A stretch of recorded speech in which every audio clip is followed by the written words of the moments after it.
This channel does not promote any violent, harmful, or illegal activities. All content provided by this channel is meant for an educational purpose only. Injured were immediately rushed to the medical care and attention.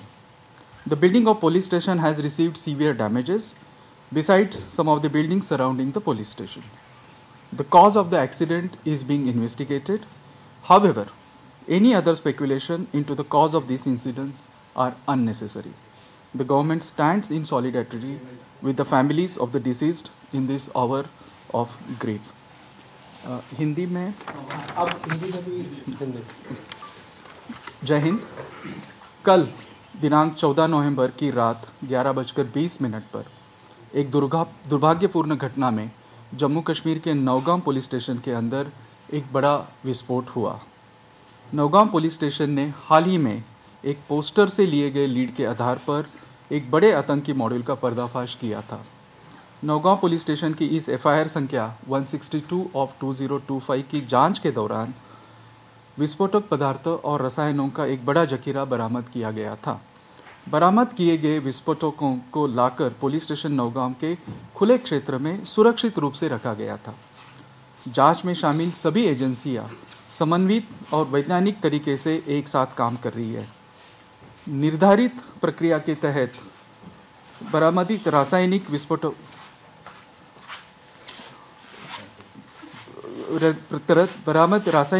के नमूने को आगे forensic और रासायनिक परीक्षण के लिए भेजा जा रहा था। भारी मात्रा में विस्फोटकों की बरामदी के कारण पिछले 2 दिनों में यह प्रक्रिया एसओपी के तहत लगातार जारी थी। विस्फोटों की अस्थिर प्रकृति के कारण इसे एक्सपर्ट निगरानी के तहत सावधानीपूर्वक संभाला जा रहा था। हालांकि उसी के दौरान 14 नवंबर 2025 यानी कि कल रात को लगभग 11:20 अचानक एक्सीडेंटल विस्फोट हुआ।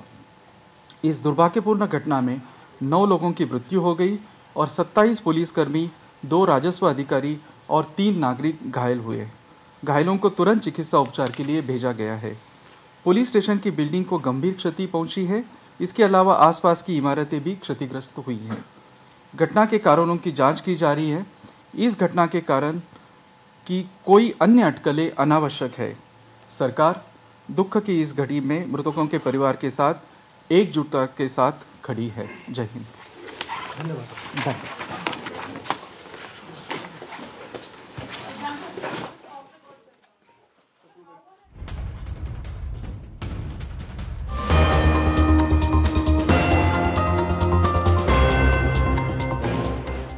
আপনাদের আরও একবার সে খবরে নজর রাখতে বলবো, তার কারণ মধ্যরাতে কাশ্মীরের যে থানা নগাঁও থানাতে যে বিস্ফোরণ, সেই বিস্ফোরণে কিন্তু বেশ কিছু প্রশ্ন সামনে আসছে। ইতিমধ্যে 9 জনের মৃত্যু, কিছুক্ষণ আগে আপনাদের বললাম 26 জন আহত, কিন্তু আটক করা অ্যামোনিয়াম নাইট্রেট বিস্ফোরণ হয়েছে সেখানে। সূত্রের খবর রাতে ফরেন্সিক দল এবং পুলিশ বিস্ফোরক পদার্থ তারা পরীক্ষা করতে গিয়েছিলেন। কিন্তু এক্ষেত্রে আরও একটা বিষয় উড়িয়ে দেওয়া যাচ্ছে না, তার কারণ এই থানার এসআই প্রথম জঙ্গি ডক্টর মডিউল সেই খোঁজ পেয়েছিলেন।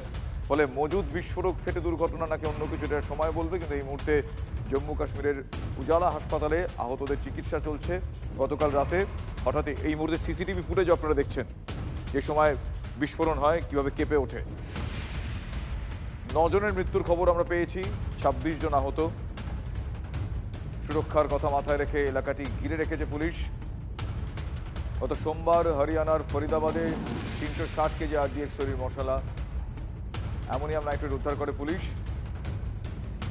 পরে উত্তর ভারতের বিভিন্ন অংশে অভিযান চালিয়ে মোট 2900 কেজি বিস্ফোরক উদ্ধার হয়।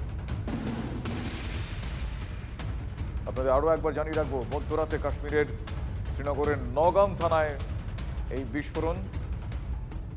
আটক করা অ্যামোনিয়াম নাইট্রেট ফেটেই বিস্ফোরণ বলে এখনো পর্যন্ত সূত্রের খবর। রাতে ফরেন্সিক দল এবং পুলিশের সঙ্গে বিস্ফোরক পদার্থ পরীক্ষা করা চলছিল, সেই সময় আচমকা বিস্ফোরণটি ঘটে। থানার একাংশ উড়ে গিয়েছে।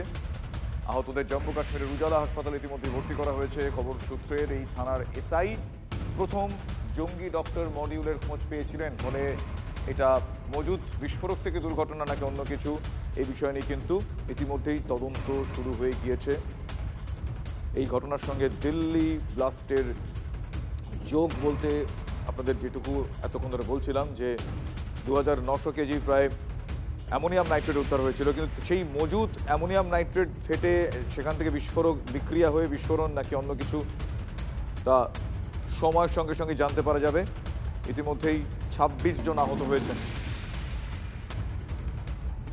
टीवी9 नेटवर्क हमारे सहकर्मी मेहराज यही मुहूर्ते हमारे संगे सरासरि श्रीनगर থেকে রয়েছে। मेहराज, आपसे जानना चाहेंगे अभी तक क्या स्थिति है और इसमें लेटेस्ट अपडेट क्या मिल रहा है इस विस्फोट के बारे में? बिल्कुल बता दें आपको कि ये कल शाम को 11:20 पे जो है, जैसा कि अभी डीजीपी जम्मू कश्मीर नलिन प्रभात ने साफ कर दिया, 11:20 ब्लास्ट हुआ है। ये रिकवरी जो थी ये एमोनियम नाइट्रेट की थी, जो कि फरीदाबाद से पकड़ा गया था डॉक्टर मुजम्मिल के खुलासे पे। तो 2 दिन से इसकी जो है सैम्पलिंग की जा रही थी। तो जो बाकी बचा हुआ था, एक दिन जो है सैम्पलिंग की गई, दूसरी दिन जब सैम्पलिंग की जा रही थी तो रात को जो है करीब 11:20 ये ब्लास्ट हुआ है पुलिस स्टेशन नावगाम में। और बता दें आपको कि इसमें अभी तक 9 लोग मारे गए है, जबकि 27 अन्य जो है वो घायल है, जिसमें जो है जम्मू कश्मीर पुलिस के कुछ सदस्य है, साथ में एक स्थानीय टेलर है और 2 रेवेन्यू ऑफिसर्स भी है, जो कि जिनकी मौत इस एक्सीडेंटल ब्लास्ट में हुई है। पुलिस के आला अधिकारियों ने स्पष्ट कर दिया कि ये कोई भी टेरर एंगल इसमें नहीं है। ये जो ये कहा जा सकता है कि एक्सीडेंटल ब्लास्ट है, और इस तरीके से कहा जा सकता है कि जो भी इसमें जो है कहीं ना कहीं शक पाए जाते थे कि कहीं ना कहीं आतंकी घटना हो सकती है, वो बिल्कुल अब इनकार कर चुके हैं इस चीज़ से। लेकिन अभी भी जो है वो जो गंभीर रूप से घायल है उनका इलाज चल रहा है, जबकि जो घायल थे उनको जो है, जो छुटपुट घायल थे उनको छुट्टी भी दी गई है। लेकिन कुल मिलाकर कहे तो अभी भी जो है पूरे इस नावगाम क्षेत्र को जो कहा जा सकता है, क्योंकि सिट्रे एमिनेशन हो सकता है, सिट्रे एक्सप्लोजन हो सकता है, उसके लिए एहतियात के तौर पर बंद कर रखा गया है और अभी भी जो है तफ्तीश जारी है। जी शुक्रिया मेहराज। আমার সহকর্মী মেহরাজ তিনি আপনাদের জানালেন, এবং পুলিশের তরফ থেকে কিন্তু স্পষ্টত জানানো হয়েছে যে এই ঘটনার পেছনে কোনো রকম নাশকতার বিষয় নেই, এটা একটা অ্যাক্সিডেন্টাল ব্লাস্ট। গোটা বিষয়টা তারা দুর্ঘটনা বলেই উল্লেখ করছেন। দেশের ধারাবাহিক বিস্ফোরণ ঘটানোর পর পালানোর ছক ছিল মুজাম্মিল শাহিনদের। নতুন পাসপোর্ট তৈরি করার জন্য অনলাইনে জঙ্গি ডাক্তাররা আবেদন করেছিল। ধৃত জঙ্গিরা জেরায় জানিয়েছে কাতার, তুরস্কের মতো দেশে গিয়ে অন্তত 6 মাস লুকিয়ে থাকার প্ল্যান ছিল তাদের। আর কি তারা জানিয়েছে আমি জানবো। আমার সহকর্মী সায়ন্ত ভট্টাচার্য এই মুহূর্তে আমার সঙ্গে রয়েছেন টেলিফোন লাইনে। সায়ন্ত, জেরায় আর কোন বিষয় তারা স্বীকার করেছেন, তারা বলেছেন? দেখো, মূলত তদন্তকারীদের কাছে জেরায় যে বিষয়টি তুলে ধরেছে তাতে কিন্তু তদন্তকারীরা নিশ্চিত যে 6 ডিসেম্বরই তাদের মূলত বিস্ফোরণের পুরো পরিকল্পনা ছিল। কারণ তারা 8 থেকে 10 তারিখের মধ্যে তারা দেশ ছাড়ার পরিকল্পনা করেছিল, এবং 6 মাস সারা কাতার বা তুরস্ক বা আরো অন্য কোনো দেশ যেখানে তাদের পরিচিত সংগঠনের সদস্যরা রয়েছে, সেইখানে যারা জেরা আছে সেখানে লুকিয়ে থাকার পরিকল্পনা করেছিল। জেরায় ইতিমধ্যে তারা এও জানিয়েছে যে তাদের এই যে বিস্ফোরণের যে চক্রান্ত করেছিল সেই চক্রান্ত কিন্তু মূলত গত 1.5 বছর ধরে তারা এই পরিকল্পনার মধ্যে রেখেছিল। সব মিলিয়ে একটা বিষয় পরিষ্কার হচ্ছে তদন্তকারীদের কাছে, এই টেরর মডিউলে কিন্তু আরো বেশ কিছু সদস্য লুকিয়ে রয়েছে এখনো দিল্লিতে।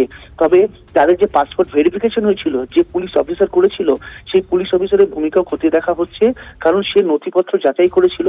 এমনকি আদিল, শাহিন এবং মুজাম্মিলের কি নথিপত্র জমা দিয়েছিল সেগুলো সঠিক করে যাচাই হয়েছিল কিনা সেটাও কিন্তু এখন প্রশ্নের মুখে পড়ে যাচ্ছে, এবং সেটাই ভেরিফিকেশন যিনি অফিসার ছিল তার সঙ্গে কথা বলছে পুলিশ। এমনকি নথিপত্র কি জমা দিয়েছিল সেগুলো ছিল কিনা সেটাও খতিয়ে দেখা হচ্ছে। শুভজিৎ, ধন্যবাদ শান্ত।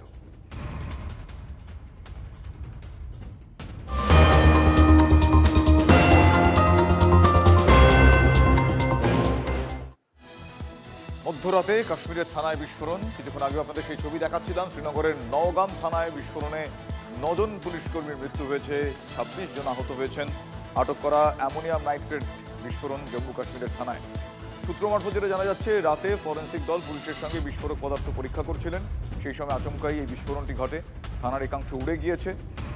আহতদের জম্মু কাশ্মীরের উজালা হাসপাতালে ভর্তি করা হয়েছে। সূত্রের খবর, এই থানায় যিনি এসআই তিনি প্রথম জঙ্গি ডক্টর যে মডিউল, সে মডিউলের খোঁজ পেয়েছিলেন। ফলে মজুদ বিস্ফোরক ফেটে দুর্ঘটনা নাকি অন্য কিছু রয়েছে এর পেছনে সেই তদন্ত ইতিমধ্যে শুরু হয়েছে। সুরক্ষার কথা মাথায় রেখে এলাকাটি ঘিরে ফেলেছে পুলিশ। গত সোমবার হরিয়ানার ফরিদাবাদে 360 কেজি RDX তৈরির মশলা অ্যামোনিয়াম নাইট্রেট উদ্ধার করে পুলিশ। পরে উত্তর ভারতের বিভিন্ন অংশে অভিযান চালিয়ে মোট 2900 কেজি বিস্ফোরক উদ্ধার হয়।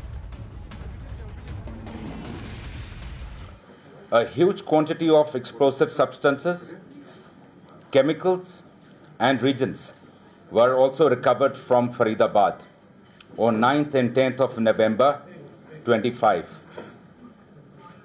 This recovery, like the rest of the recoveries which we have done, was transported and kept securely in the open area of Police Station Naugam. As part of the prescribed procedure, the samples of the recovery had to be forwarded for further forensic and chemical examination. The sampling process, the handling was being done with extreme caution, with utmost caution by the FSL team.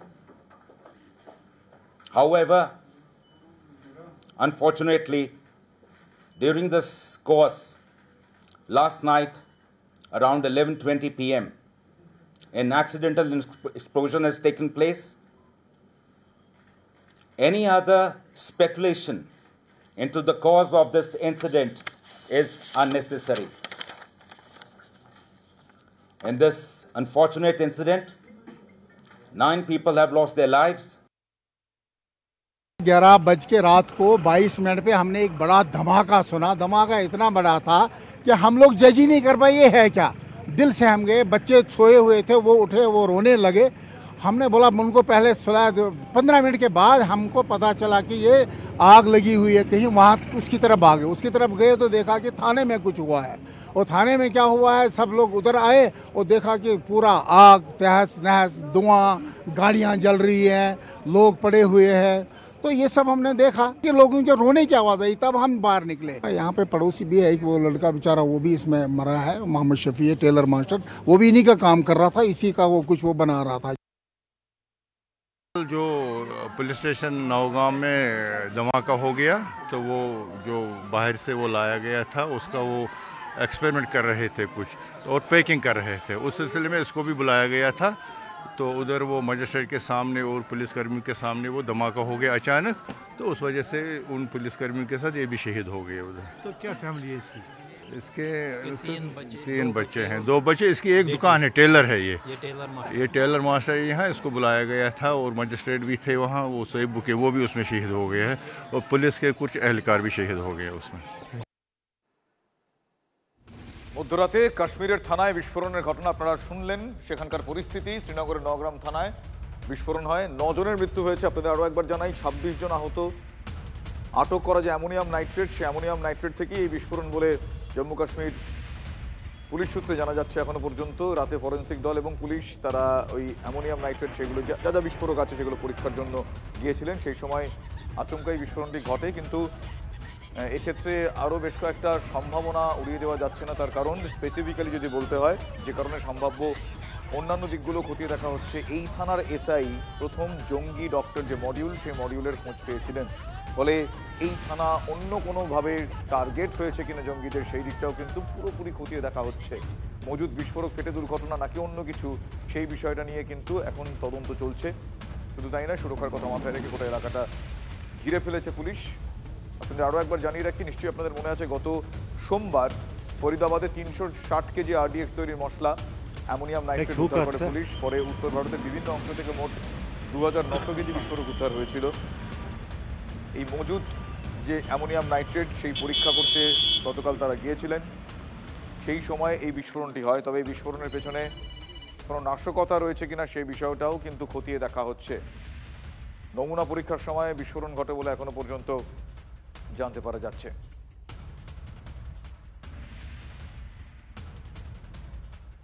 आप देख सकते हैं कि किस तरीके से police के आला अधिकारी, और कहा जा सकता है कि वो घटनास्थल का जायजा लेने के बाद निकल गए हैं। और यहाँ पे आप देख सकते हैं कि किस तरीके आईजी जो है जम्मू कश्मीर पुलिस के निकल रहे हैं। कोशिश करेंगे कि अगर वो बात करते हैं, आईजी साहब यहाँ पे जो है आला अधिकारी जो है अब जायज़ा लेने के बाद निकल रहे हैं। और कोशिश की जाएगी कि जल्द से जल्द ये कुछ जो है आधिकारिक तौर पर जो है, हालांकि अभी तक जो है आधिकारिक तौर पर कोई भी बयान सामने नहीं आया है। और कोशिश की जाएगी अब इसके बाद जो है निसंदेह जम्मू कश्मीर पुलिस एक आधिकारिक तौर पर बयान जो है जारी करेगी और उसमें बिल्कुल इसके तथ्य जो होंगे वो कोशिश करेगी साझा करने की, ताकि स्पष्ट हो कि ये कहीं आतंकी हमला नहीं था, या अगर कुछ ऐसा इसमें इनको लगता है तो किस तरीके से जो है आगे की इन्वेस्टिगेशन जारी रहेगी। कैमरामैन सईद मुर्तज़ा के साथ महराज अहमद, TV9 भारतवर्ष, श्रीनगर, नौगांव।